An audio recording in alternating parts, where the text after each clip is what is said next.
राधे सभी को। आज श्रीमद् भागवत गीता का मैं 12वां अध्याय 33 स्कंद का पढ़ने जा रही हूँ। ये तीसरे स्कंद का 12वां अध्याय है। इसका आज का विषय है सृष्टि का विस्तार। श्री मैत्रेय जी ने कहा, विदुर जी, यहाँ तक मैंने आपकी भगवान की काल रूप महिमा सुनाई। अब जिस प्रकार ब्रह्मा जी ने जगत की रचना की वह सुनिए। सबसे पहले उन्होंने अज्ञान की 5 वृत्तियाँ तम, अविद्या, मोह, अस्मता, महामोह, राग, तमित, द्वेष और अंधात्मित्र अभिनिवेश रची। किंतु इस अत्यंत पापमय सृष्टि को देखकर उन्हें प्रसन्नता नहीं हुई। तब उन्होंने अपने मन को भगवान के ध्यान से पवित्र कर उससे दूसरी सृष्टि रची। इस बार ब्रह्मा जी ने सनक, सनंदन, सनातन और सनत कुमार ये 4 निवृत्त परायण उर्वरता मुनि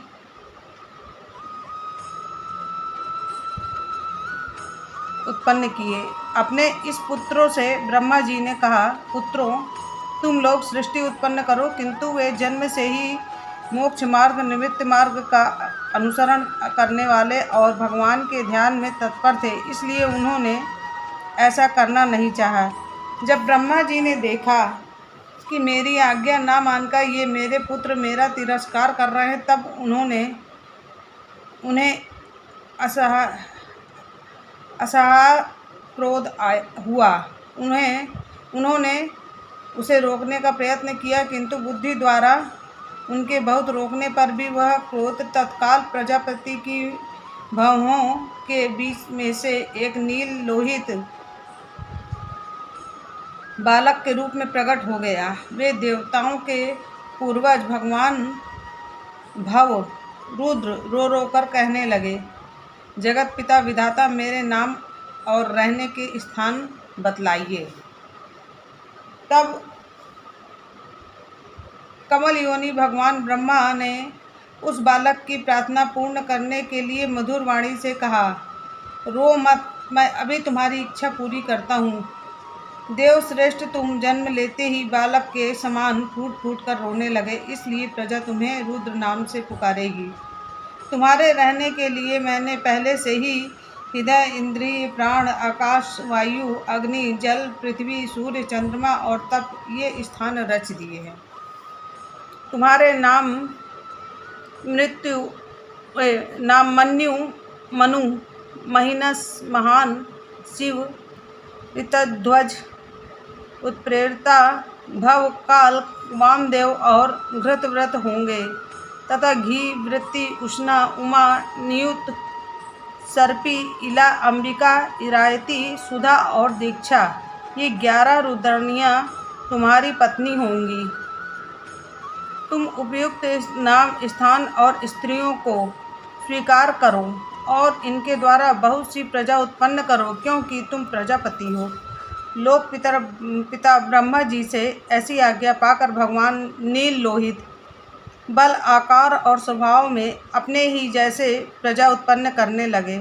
भगवान रुद्र के द्वारा उत्पन्न हुए उन रुद्रों को असंख्य यूथ बनाकर सारे संसार को भक्षण करते देख ब्रह्मा जी को बड़ी शंका हुई। तब उन्होंने रुद्र से कहा, सुरश्रेष्ठ, तुम्हारी प्रजा तो अपनी भयंकर दृष्टि से मुझे और सारी दिशाओं को भस्म किए डालती है, अतः ऐसी सृष्टि और ना रचो, तुम्हारा कल्याण हो। अब तुम समस्त प्राणियों को सुख देने के लिए तप करो, फिर उस तप के प्रभाव से ही तुम पूर्ववत इस संसार की रचना करना। पुरुष तप के द्वारा ही इंद्रियातीत सर्वांतर्यामी ज्योति स्वरूप श्री हरि को सुगमता से प्राप्त कर सकता है। श्री मैत्रेय जी कहते हैं, जब ब्रह्मा जी ने ऐसी आज्ञा दी तब रुद्र ने बहुत अच्छा कहकर उसे शिरोधार्य किया और फिर उनकी अनुमति लेकर तथा उनकी परिक्रमा करके वे तपस्या करने के लिए वन को चले गए। इसके पश्चात जब भगवान की शक्ति से संपन्न ब्रह्मा जी ने सृष्टि के लिए संकल्प किया तब उनके 10 पुत्र और उत्पन्न हुए। उनसे लोक की बहुत वृद्धि हुई। उनके नाम मारीचि, अत्रि, अडिंगरा, पुलस्त्य, पुलह, ऋतु, भृगु, वशिष्ठ, दक्ष और 10वें नारद थे।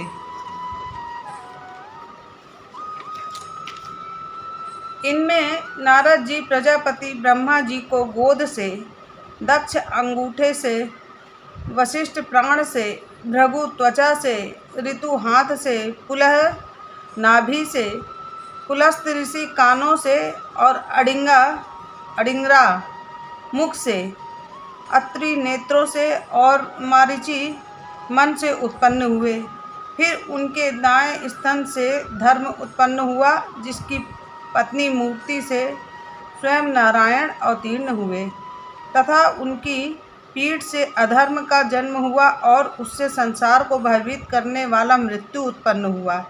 इसी प्रकार ब्रह्मा जी के हृदय से काम, भवों से क्रोध, नीचे के होंठ से लोभ, मुख से वाणी की अधिष्ठात्री देवी सरस्वती, लिंग से समुद्र, गुदा से पाप का निवास स्थान, राक्षसों की अधिपति नैऋति, छाया से देवहूति के पति भगवान करदम जी उत्पन्न हुए। इस तरह से यह सारा जगत कर्ता ब्रह्मा जी के शरीर और मन से उत्पन्न हुआ। विदुर जी, भगवान ब्रह्मा की कन्या सरस्वती खड़ी थी, सुकुमारी और बड़ी ही सुकुमारी और मनोहर थी। हमने सुना है एक बार उसे देखकर ब्रह्मा जी काम मोहित हो गए थे। यद्यपि वह स्वयं वासनाहीन थी, उन्हें ऐसा अधर्ममय संकल्प करते देख उनके पुत्र मारीचि आदि ऋषियों ने उन्हें विश्वास पूर्वक समझाया, पिताजी आप समर्थ हैं, फिर भी अपने मन में उत्पन्न हुए काम के वेग को न रोककर पुत्री गमन जैसा दुस्तर पाप करने का संकल्प कर रहे हैं। ऐसा तो आपसे पूर्ववर्ती किसी भी ब्रह्मा ने नहीं किया और न आगे ही कोई करेगा।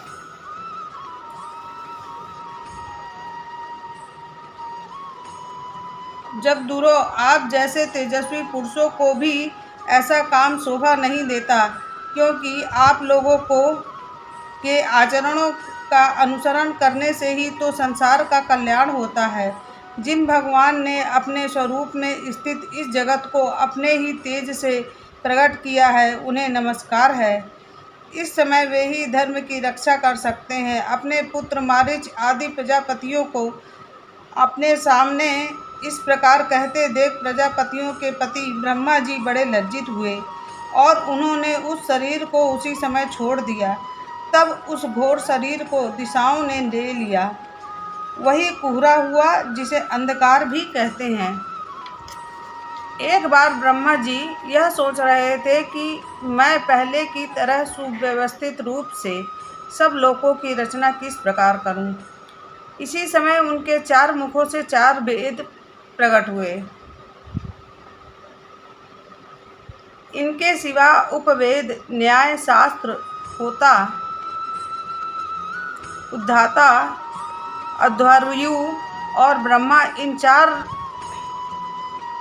ऋत्विजों के कर्म यज्ञों का विस्तार, धर्म के 4 चरण और चारों आश्रय तथा उनकी कृतियाँ, ये सब भी ब्रह्मा जी के मुखों से ही उत्पन्न हुई। विदुर जी ने पूछा, तपोधन, विश्व रचयिताओं के स्वामी श्री ब्रह्मा जी ने जब अपने मुखों से इन वेदादि को रचा तो उन्होंने किस मुख से कौन वस्तु उत्पन्न की, यह आप कृपा करके मुझे बतलाइए। तब श्री मैत्रेय जी ने कहा, विदुर जी, ब्रह्मा जी ने अपने पूर्व, दक्षिण, पश्चिम और उत्तर के मुख से क्रमशः ऋक, यजु, साम और अर्थवेदों को रचा तथा इसी क्रम से शस्त्र, यज्ञ, स्तुति, स्तोम और प्रायश्चित, इन चारों की रचना की। इस प्रकार आयुर्वेद चिकित्सा शास्त्र, धनुर्वेद शास्त्र विद्या, गंधर्व वेद संगीत शास्त्र और स्थापत्य वेद शिल्प विद्या। इन 4 उपवेदों की भी क्रमशः उन पूर्वादि मुखों से ही उत्पन्न किया। फिर सर्वदर्शी भगवान ब्रह्मा ने अपने 4 मुखों से इतिहास पुराण रूप 5वां वेद बनाया। इसी क्रम से षोडशी और उपचयन और अग्निष्टोम, आप्तो, यार्म और अत्रिरात्र तथा वाजपेय और गोसाओ, ये 2 याग भी उनके पूर्वादि मुखों से ही उत्पन्न हुए। विद्या, दान, तप और सत्य, ये धर्म के 4 पाद और कृत्यों के सहित 4 आश्रम भी इसी क्रम से प्रकट हुए। सावित्र, प्रजापत्य, ब्रह्म और बृहत, ये 4 वृत्तियां ब्रह्मचारी की हैं तथा वार्ता, संचय, शालीन और शिलोच्छ, ये 4 वृत्तियां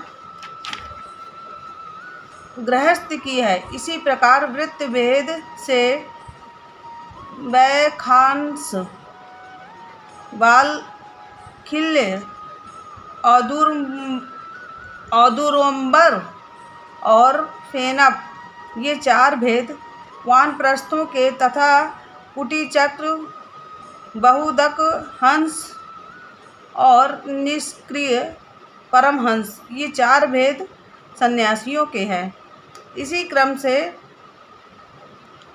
आन्वीक्षिकी, त्रयी, वार्ता और दंड नीति, ये 4 विद्याएं तथा 4 व्याधितियाँ भी ब्रह्मा जी के 4 मुखों से उत्पन्न हुई तथा उनके हृदय आकाश से ओंकार प्रकट हुआ। उनके रोमों से उष्णिक, त्वचा से गायत्री, मांस से त्रिष्टुप, स्नायुओं से अनुष्टुप, अस्थियों से जगती, मज्जा से षडक्ति और प्राणों से बृहति छंद उत्पन्न हुआ। ऐसे ही उनका जीव स्पर्श वर्ण कवर्गादि पंचम वर्ग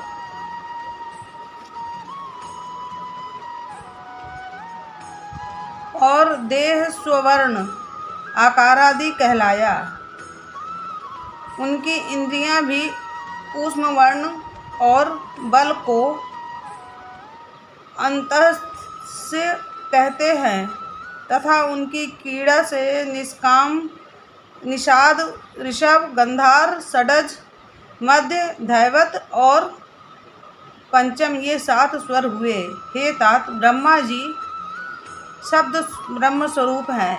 वे वैखरी रूप से व्यक्त और ओंकार रूप से अव्यक्त हैं तथा उनसे परे जो सर्वत्र परिपूर्ण पर ब्रह्मा हैं, वही अनेकों प्रकार की शक्तियों से विकसित होकर इंद्रिय रूपों में भास रहा है।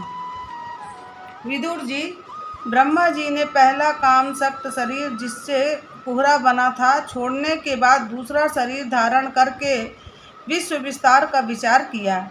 वे देख चुके थे कि मारीची आदि महान शक्तिशाली ऋषियों से भी सृष्टि का विस्तार अधिक नहीं हुआ। अतः वे मन ही मन पुनः चिंता करने लगे, अहो बड़ा आश्चर्य है, मेरे निरंतर प्रयत्न करने पर भी प्रजा की वृद्धि नहीं हो रही है। मालूम होता है इसमें दैव ही कुछ विघ्न डाल रहा है। जिस समय यथोचित क्रिया करने वाले श्री ब्रह्मा जी इस प्रकार दैव के विषय में विचार कर रहे थे, उसी समय अकस्मात उनके शरीर के 2 भाग हो गए। ब्रह्मा जी का नाम है, उन्हीं से विभक्त होने के कारण शरीर को काय कहते हैं। उन दोनों विभागों से एक स्त्री पुरुष का जोड़ा प्रकट हुआ। उनमें जो पुरुष था वह सार्वभौम सम्राट स्वयंभू मनु हुए और जो स्त्री थी वह उनकी महारानी शत्रुपा हुई। तब से मिथुन धर्म की प्रजा की वृद्धि होने लगी। महाराज, स्वयंभू मनु ने शांत रूपा से 5 संतानें उत्पन्न की थी। साधु शिरोमणि जी विदुर जी। उनमें प्रियव्रत और उत्तानपाद ये 2 पुत्र थे तथा आकुति, देवहूति और प्रसूति 3 कन्याएं थीं। मनु जी ने आकुति का विवाह रुचि प्रजापति से किया। मझली कन्या देवहूति कर्दम जी को दे दी और प्रसूति दक्ष प्रजापति को। इन तीनों कन्याओं की संतति से सारा संसार भर गया। आज का ये 12वां अध्याय समाप्त हुआ। अगले अध्याय में कल फिर मिलते हैं। सभी को राधे राधे। जय श्री कृष्ण।